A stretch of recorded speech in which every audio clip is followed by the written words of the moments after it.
Since its establishment in 1984, the Fiji Women's Crisis Centre has left its mark by pushing the issue of women's human rights and gender-based violence into the forefront of the media, government's agenda, and the public eye.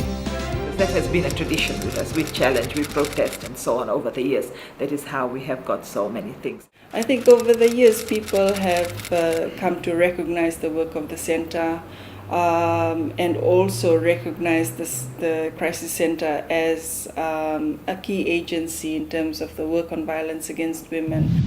After pleading guilty to a sexual assault charge, found guilty of raping a 3-year-old girl. But despite its many years of work to advocate for the elimination of violence against women, the violence seems to continue to increase in Fiji. Deputy who sexually assaulted a teenage girl last year.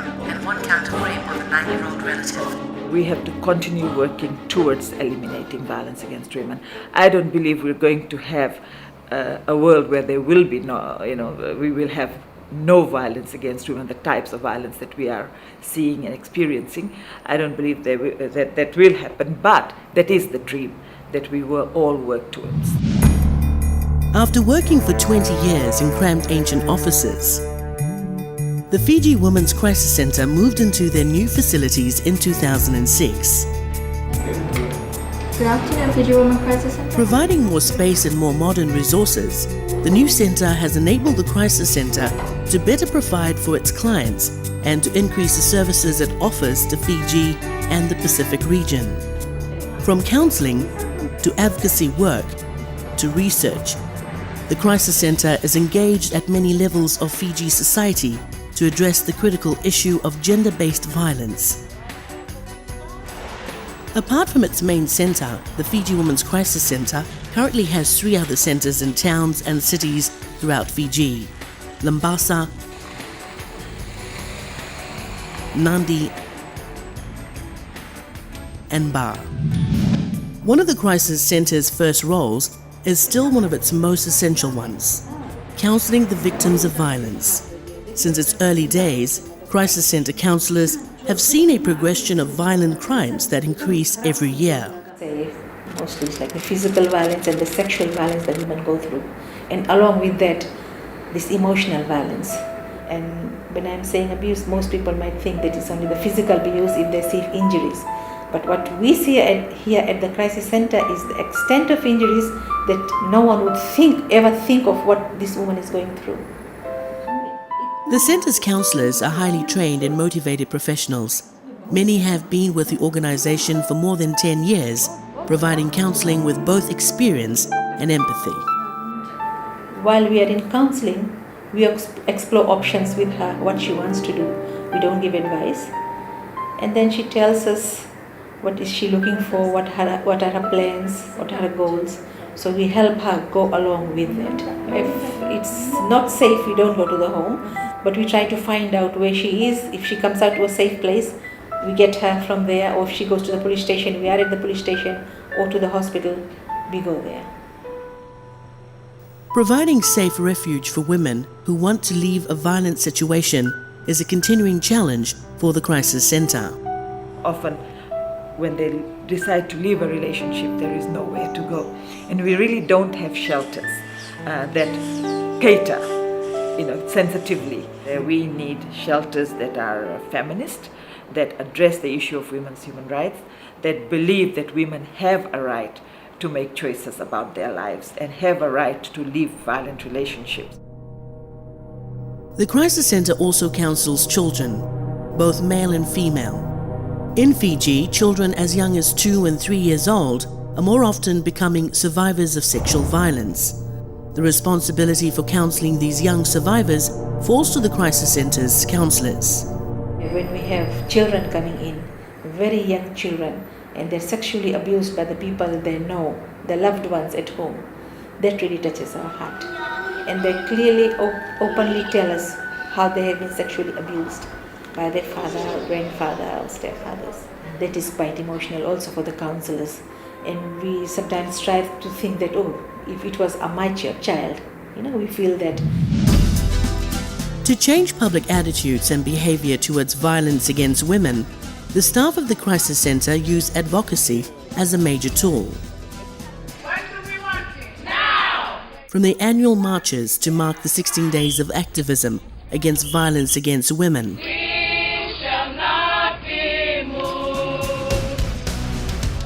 To special events in city centres to raise awareness on women's human rights. To the production of print materials, t-shirts, TV ads, web-based information, and other materials. To workshops and seminars for special groups. Responses, how do police respond to all these reported crimes? The Crisis Centre continually strives to keep the issue of gender-based violence in the public's mind. When the man starts defining, I'm the man, I'm the one who will make the decision. That man most potentially either is violent or is potentially violent. By raising public awareness and slowly changing attitudes towards this issue, the Centre hopes to trigger a decline in the number of cases of gender-based violence in the community. We have a lot of knowledge to give to people, and every individual can take up the issue of preventing violence against women, and that's what we would like the people of Fiji to do.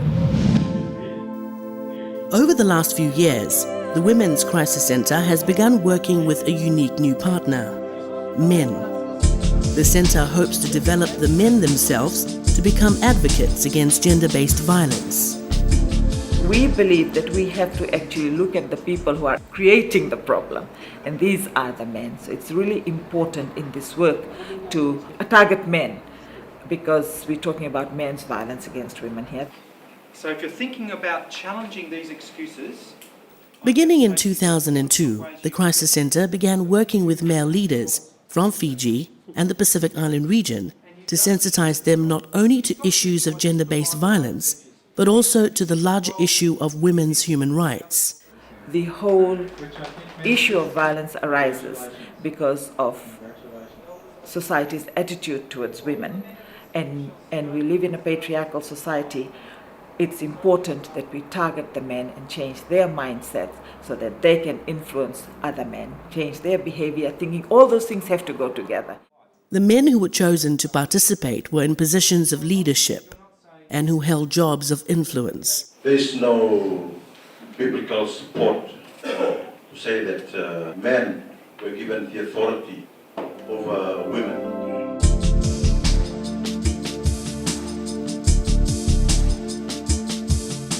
These were the men that other men would look up to, with the hope that these male leaders would become positive role models for other men.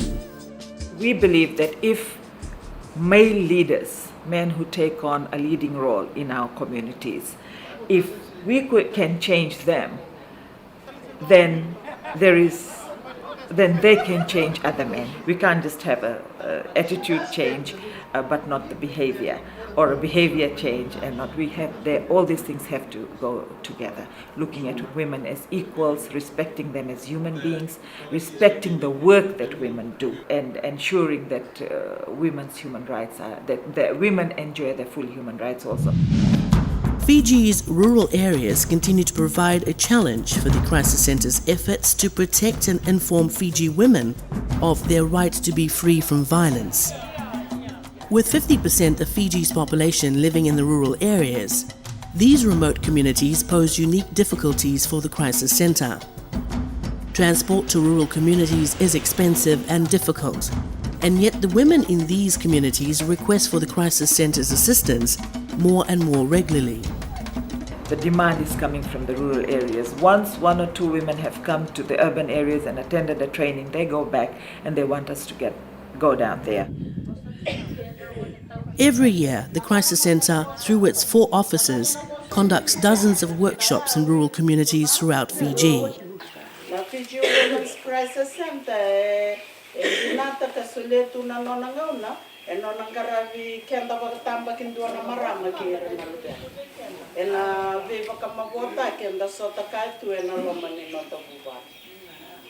Women in rural areas face similar difficulties with traditional male attitudes and the perception of violence as an acceptable custom. But these rural women are more isolated and lack the basic information that is easier for urban women to access. I think in terms of dealing with attitudes and the issues, they're very similar. But in terms of logistics, for example, if we have to plan around cyclone season, around flooding, and so all the logistical stuff is different. The bulk of the community education that we do is out in the rural areas. Our branches can, in terms of their community education activities, they can capture an audience of between 3,000 to 4,000 people in a year, and that's the kind of outreach that they have. So what we're trying to do there is encourage the community to take responsibility and work in partnership with various people, rather than women being afraid of going to the police because the husband will be told, and so on and so forth. So it's really important for us to create that kind of a community responsibility and community spirit in responding to these kind of issues.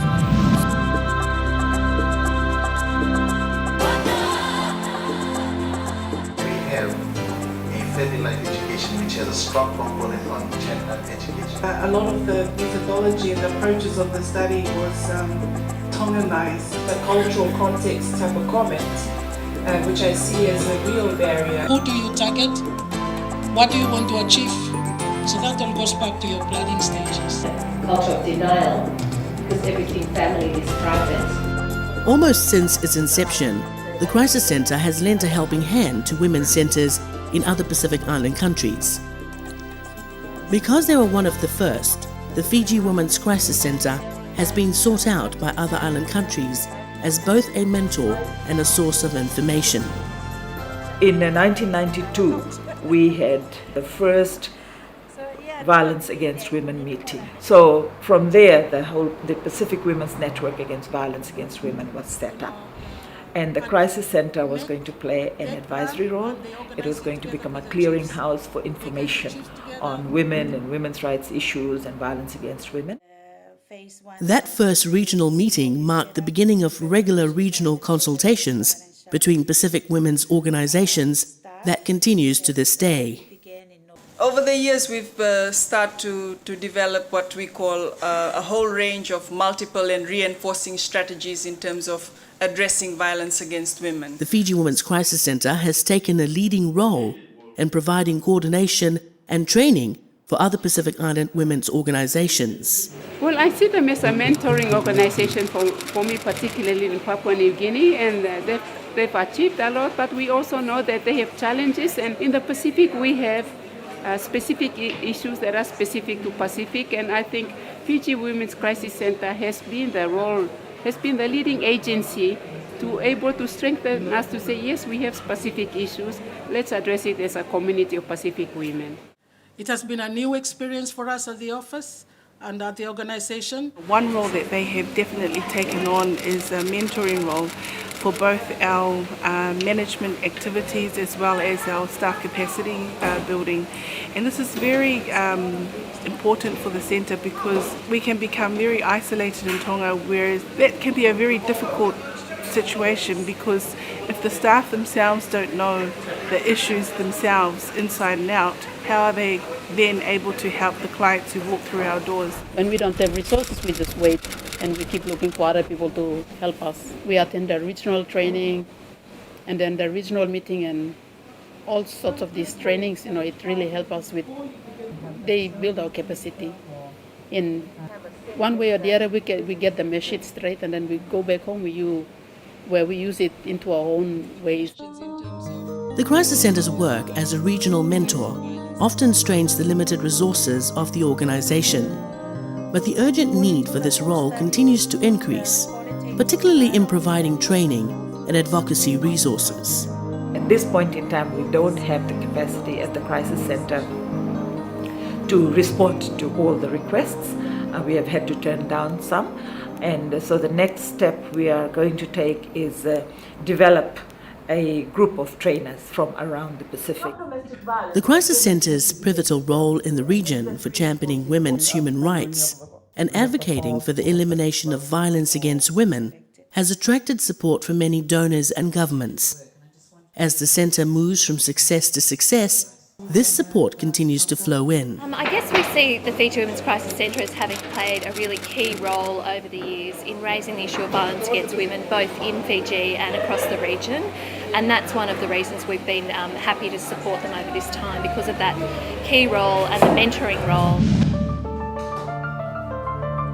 A relatively new area that the Crisis Centre has engaged in to help support its other services is research. In terms of research, I think this is a key direction for the Crisis Centre. We try and look at community perceptions, what they think about women's human rights, that type of issue. It will inform a lot of the work that we are doing, like the different kind of programs that we are targeting, but also to get a sense of people's attitudes in terms of what levels of violence they tolerate or where the gaps are in terms of services. A team of Crisis Centre researchers look at statistics, public surveys, media reports and legal decisions to gather data and prepare reports to help validate the Centre's calls for action on the issue of violence against women. Part of the research done by the Centre is in the area of legal research. When I research into a particular case or particular cases, those cases are usually with the police or with the judiciary, or in other words, in court. This client has experienced domestic violence in his marriage. 4 years of marriage now. After researching into those particular cases, the results from that research or looking into that case is used to better support our clients, and it helps us in our ability to provide better advocacy for our clients. And we also use this as part of our human rights monitoring of the situation here in Fiji. In the meantime, also we can apply for custody. It's not really just doing research for the sake of having a document, but more as an advocacy tool that we can use. But also I think it would be good in countries like Fiji to measure the levels of violence, after 5 years or 10 years, and to see how we are faring. I think that would be really important for our work. As the front line between the legal system and the public, Fiji's police force has traditionally been a vital partner for the Crisis Centre. Work with the police is very important for us. They are our major stakeholders because police are everywhere. Crisis centers are not everywhere. So it's really important to work with them, to sensitize them so they respond sensitively to survivors when they go and make a complaint. Training and advocacy with Fiji's police officers began the same year the Crisis Centre was established. We have a whole lot of women who are reporting domestic violence, and then when we look at the history goes back to abuse when they were children also. So there are many. The centre saw the urgent need not only to sensitise police officers to women's vulnerability in violent homes, but to see the violence as a crime rather than an acceptable part of Fiji culture. But they're from society, so they go into their jobs with the same mindset that other people have, that domestic violence is a private affair. Really important that they learn, they change their own attitudes and behavior so that they can respond better, and the perpetrators of such crimes are brought to justice. And we lobby senior officers, the commissioners of police and so on, to ensure that the police force responds well to violence against women, crimes of violence against women, and as well as the police force having a zero tolerance policy within the police force itself.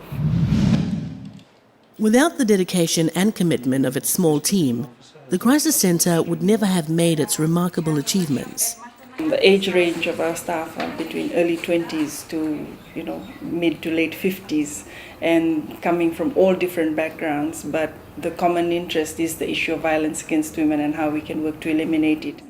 The centre staff often work long hours, travelling to remote communities and even into hostile situations to protect and advocate for the women they serve. This dedication requires a special type of person. Particularly people want to make money, they want to get,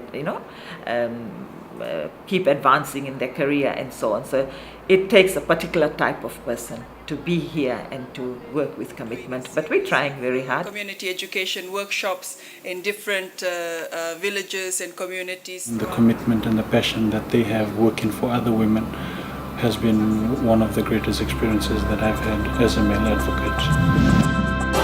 The impact that the Fiji Women's Crisis Centre has had on Fiji society may be difficult to measure. Sustainable behavioural change does not happen overnight. As any organization must do, the Crisis Centre now looks to the future, building on its successes while setting in place plans to address its new and evolving challenges. There's a lot of awareness throughout the Pacific now. So how can we take that to the next level? I think that's what we need to be looking at in terms of and doing this within the information technology that is available to us. As new challenges come up, and and then you also look at the successes the organization has had, the credibility we have built up, that actually inspires me more to continue this work. And I don't think the passion is ever going to lessen. I think it's just going to continue.